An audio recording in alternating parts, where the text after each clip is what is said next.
Arkansas. You surely didn't know all that. What did you think of black and white at the time? What did you think of white folks as a I didn't think they were real. I didn't think they were real people. Really? I thought they were white folks. What?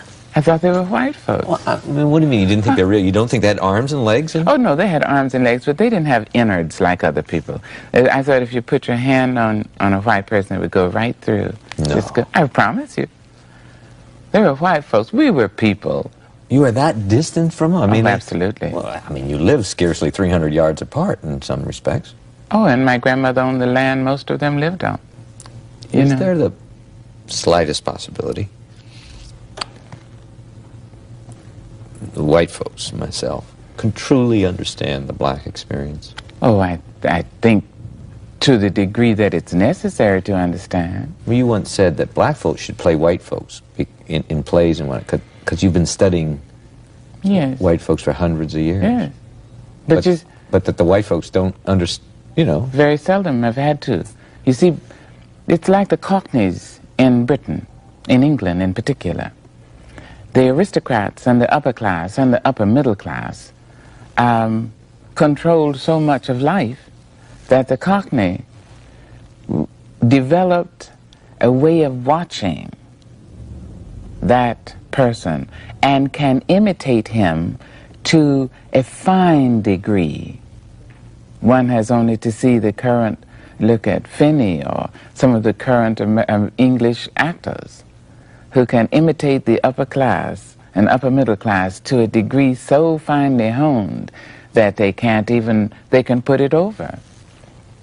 For blacks in this country, for centuries, the wave of a white woman's hand might reveal that she is getting ready to sell one's children. Or a frown on a white man's face could mean in a moment you're about to be flogged. So people learn to watch.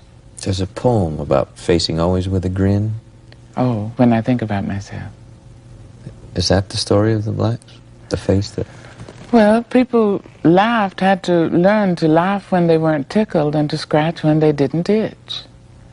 Black folks did? Black folks did. Have you ever considered, this may just sound ludicrously simple, but why did white folks, where you grew up, how could they and why would they hate somebody like your grandmother? Why would they hate black people? Because they're frightened. Why? You didn't have guns? I know, but people are afraid, for one thing, that basically, people are afraid to die. That is basic. I'm coming to it. Let me explain. Basically, people are afraid to die. So they clutch to something which they think will preserve their lives. So they try to guarantee happiness to themselves by shunting dirt and misery off on someone else. That's Sterling Brown. Sterling Brown's poem, The Strong Men. People feel, if I can keep them out of this building, them off this street, them out of this employment line, I'll live a little longer. They don't think it consciously, but that is fundamental. People are afraid to be pried loose from their ignorance because they know their ignorance so well, they know it better than they know their body odors.